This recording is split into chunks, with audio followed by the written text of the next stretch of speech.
All right, guys. So, former Speaker of the House, Paul Ryan, has jumped into the GOP civil war. Okay, and he did a speech at the Reagan Library in which he basically outlined how the GOP should not coalesce around one man, while at the same time saying that the GOP should coalesce around one man. Take a look. You know, I guess it started with my dad, who was also named Paul. He wasn't really a political type, but there was never a more enthusiastic Reagan voter in the state of Wisconsin. I remember in 1980, I was 10 years old. My dad pointed out a geographical connection, that the Rock River that ran straight through Janesville, Wisconsin, flowed straight down past Dixon, Illinois, where our new president spent his childhood. For a kid, there was something nice in knowing that he'd come from the same part of the world that we did. It was a long time before I ever took an active interest in politics. And when I did, I just naturally identified with the ideas of Ronald Reagan. Early in my career, I spent a lot of time in the company of a guy named Jack Kemp. And being around Jack was a daily immersion in the big-hearted spirit of Reagan conservatism. Its whole creed of free enterprise, of endless opportunity, of limited government and a limited role of government in a free society. Respect for the rule of law, a system of checks and balances, the rights and dignity of every person, and America as a country like no other, with work in the world that only we can do. The 8 years of the Reagan presidency stand as evidence of all that those ideas can accomplish. Just think how different the world would look today without this one man whose arrival in American politics still seems providential. You know, it's a measure of his impact that there are statues of this man, not just here in Simi Valley, but also in our Capitol Rotunda, in London, in Gdansk, Poland, in Warsaw, in Budapest, in Berlin, near where the wall used to be, and in many other places where Reagan will always be an honored name. The conservative cause depends on the populist appeal of one personality or of second-rate imitations, then we're not going anywhere. In 2020, the country wanted a nice guy who would move to the center and depolarize our politics. Instead, we got a nice guy pursuing an agenda more leftist than any president in my lifetime. All right, guys, I got a lot to say about this. I got a whole lot to say about this because the establishment Republicans just don't get it. They just don't get it. What's funny to me is that Paul Ryan goes up here and he gives his speech and he basically takes shots at Trump saying that, the party should not be in line with populism and a cult of personality and cheap imitations. Right. And I know he's talking about Trump. Everybody knows he's talking about Trump. And I think he's also taking a shot at Ron DeSantis. I think he's calling Ron DeSantis a cheap imitation of Trump. That's just my gut feeling. OK, he didn't name Trump by name because, he ain't built like that. But that's what he's doing. But what's funny is that at the same time, while he's saying this, he's sitting here talking about how we need to go back to being a party of Reagan. Reagan this, Reagan that. And listen, guys, this is not anything negative about Reagan. It's not necessarily about Reagan. What it's about is that it has become obvious that these guys, the establishment, like Paul Ryan, the Liz Cheneys of the world, they're not presenting a different vision for the future to try to provide some alternative to Trump. All they want to do is go out here is to say Trump bad, Trump this, Trump that, mean tweets. And it's the same thing as, like I was talking about with Kwame Brown and Stephen A. Smith. Yeah, we all know Kwame Brown was a bad basketball player in the NBA. And like we all know that Trump says mean things. So saying that Trump says mean things is not enough. Nobody's going to be won over by you saying that Trump says mean things. And you're sitting here trying to tell us, well, we shouldn't be obsessed with one personality when literally you're obsessed with one personality. Paul Ryan is a cheap imitation of Reagan. I wouldn't even call him an imitation of Reagan. He's not even an imitation.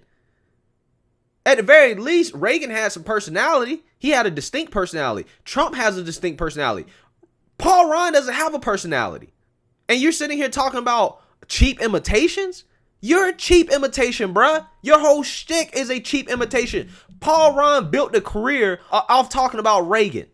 And you have not presented anything new, an update on that. You haven't presented anything new. You're saying, no, we need to go back. And what they really mean by let's go back to Reagan is not necessarily go back to all of Reagan's policies. What they're really talking about is let's go back to tax cuts and endless wars. That's what they're really saying, right? The Democrats are endless wars and raising taxes and more spending. The Republicans, the establishment, is endless wars and cutting taxes. That's what their thing is. The only difference between the Democrats and the Republicans is what position they like being screwed in by big corporate America and what wars they want to fight. And this is why I have such a big issue with Paul Ryan. None of these people are presenting an alternative vision. They're not presenting any alternative policies and solutions. Because the reason why Trump was elected in the first place is because he exposed the establishment. He exposed people like you, Paul Ryan. You allowed Trump to come in and take over your party. It's your fault that Trump was allowed to come in and take over your party. It ain't nobody else's fault. But see, they never want to self-reflect on that. Their logic is, well, we don't like Trump and we need to go back to how it was before Trump, even though the way things were before Trump is the reason why Trump was elected in the first place. It's your fault, bro. How is it that you allow a Democrat from New York, okay, because Trump was a Democrat, I think, in 2001. I think he was a Democrat for like a decade before becoming like an independent or Republican and switching parties. How do you allow a Democrat from New York to come in and take over your party? How does that happen? That tells you that something that you're doing, something that you're saying, something needs to change. You need an update. But for whatever reason, the establishment haven't figured that out yet. They haven't figured it out. The only thing they can come up with is, well, Trump bad and we just need to go back to how it was before. We're not going back to how it was before. The Republicans have not updated their messaging. We live in 2021. Trump didn't run on, well, I want things to be the way they was under Reagan. That's not what Trump ran on. Trump ran on, we need to make America great again. And these are the problems that we're facing today. I'm a businessman, and this is how I want to solve these problems. Trump ran on talking about things like infrastructure, talking about immigration, right, with the border wall, whether you agree with it or not, talking about how we're getting screwed over with some of these free trade agreements. Okay, talking about how we've lost jobs in middle America. Trump ran on a specific set of policies and solutions. Now, was he able to execute on all those things? No. Okay, and it wasn't all his fault. Like I said, a lot of the blame has to go on the Democrats and some of the blame has to go on the Republicans. Matter of fact, probably more blame probably should go on the Republicans than people think in terms of Trump executing on some of the things that he campaigned on. But he did not campaign on, let's be the party of Reagan. That's not what he campaigned on. Trump campaigned on his own set of things that he believed that was good for the country at this time. Okay? That's what Trump campaigned on. But for whatever reason, these guys just can't figure out that they need to develop their own thing. Okay? If you really want to counter Trump, if you really want to provide some alternative vision to Trump, then you need to start talking about things that people care about. Okay? Why don't you start talking about the cost of healthcare? Why don't you start talking about student loan debt? Why don't you start talking about the cost of college? Why don't you start talking about automation? Why don't you start talking about education? Why don't you start talking about how we can make it so kids don't even have to go to college? They can gain skills in school to allow them to be able to get good, high-paying jobs or jobs that are at least middle class right out of high school. Why don't you do that? Why don't you start presenting some solutions instead of just bad-mouthing Trump all day? Because again, it's not Trump's fault that you guys allow him to come in and take over the party. You allow him to come in and take over your voter base to win them over with the things that he was saying. That's not his fault. That's your fault. That means your messaging is not good enough. Something you're saying is not working. Why don't you start talking about things that people are going to be able to relate to in the 21st century? Why don't you present real solutions to problems that we're having in this country that is going to expand the base? A lot of young people in this country don't remember Reagan. They don't remember Reagan. They don't know anything about Reagan. So when you go out there and the only thing that you have to say is Trump bad, Reagan good, let's be Reagan, a lot of young people are not going to be able to relate to that. A lot of people, period, is not going to be able to relate to that. Trump has made the GOP the most diverse party that it's been in a long, long, long time. Okay? He brought in a lot of so-called minorities. He brought in a lot of disaffected Democrats and a lot of independents to the party. But yet, for whatever reason, the Republicans can't figure out what about Trump appealed to these people that allowed us to expand our base with these other people that we weren't able to get before. For whatever reason, they can't figure it out. The only person that really has it figured out is Josh Hawley. He's the only person in the Senate, or one of the only people, he's not the only one, that's figured out, you know what?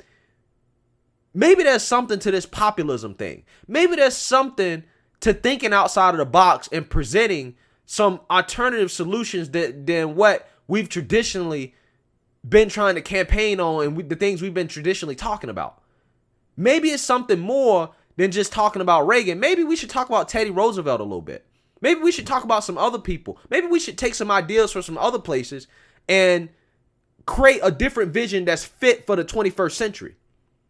Josh Hawley seems to be the only person that kind of has that figured out, and Ron DeSantis as well. When it comes to big tech, y'all establishment Republicans in the Senate, you don't care. You don't give a damn. Y'all will go up there and grandstand, talk about big tech this, big tech that, but you ain't trying to pass no policies. Y'all let the Democrats tell big tech and boss around these CEOs and tell them to censor content and to control speech, and y'all don't want to do a damn thing about it. You're allowing them to silence your voters. You have, again, elected Democrats like Lori Lightfoot going out saying openly racist things, and you're not condemning him. You got Tulsi Gabbard. How do you let Tulsi Gabbard outflank you on an easy layup like that? Tulsi Gabbard, who's basically a progressive. Tulsi Gabbard is outflanking you guys on issues that are layups. But the only thing you can go out here and talk about is, well, we need to go back to being a party of Reagan. But is if any young person or any of, some of the new people that have come into the party are going to be able to relate to that. And again, I'm not saying Reagan's bad or anything like that. What I'm saying is this sort of messaging is the same type of messaging that they've been using for years. Okay? You've been using this same messaging for years. It was used under the first Bush, under the second Bush, under Obama. Again, you got to update it. You got to update it. That's not the messaging that Trump ran on. Trump ran on his own thing. I'm Trump. Paul Ryan can't come up here and talk to you guys and say, I'm Paul Ryan. This is what Paul Ryan believes in for X, Y, and Z reason without mentioning Reagan. He can't do it. And then he has the nerve to go up here and talk about cheap imitations. You're trying to be a cheap imitation, but you can't even pull off being a cheap imitation. Because nobody looks at Paul Ryan and thinks about Reagan. Trump's a closer version of Reagan than you are. You don't talk about being a part of Reagan. What are you really saying? Because again, Trump is closer from a personality perspective, from an appeal perspective than Paul Ryan is. What bothers me about these established Republicans, I don't care about them not liking Trump. I don't care about them having their own opinion. Okay? But if you're going to go down this route, you have to present an alternative vision. You have to present something that is going to win people over on issues that people care about. You have to focus on the policy. You're not focused on the policy. What you're focused on is the man and saying we shouldn't be obsessed with a man while at the same time showing that you are obsessed with a man. It's just the man that you want to be obsessed with. But you're talking about how the party shouldn't be obsessed with a man. And when literally Republicans have laid the groundwork for how you can run a political party by being obsessed with one man. You see what I'm saying? So Republicans want to complain about a problem that they helped create. And then when it comes to fixing that problem, they don't want to try anything different. They want to go back to the same things that they did before. And they think that that's going to work. It's never going to work. If this is all the establishment has, y'all might as well stop talking. Unless you want the big bag Democrats to continue to win, because it seems like that's what they want. If you want the big bad Democrats to continue to win, then keep talking like this, Paul Ryan. Keep doing this, Liz Cheney. Keep doing it. Because it seems like that's what y'all want. For as much as y'all want to talk about how bad the Democrats are, it seems that y'all want them to win because you ain't presenting nothing that is exciting anybody about going out and voting for Paul Ryan or Liz Cheney. Nothing at all whatsoever. So let me know what you guys think. Make sure you like, comment, and subscribe. Most importantly, share a Black conservative perspective. Peace.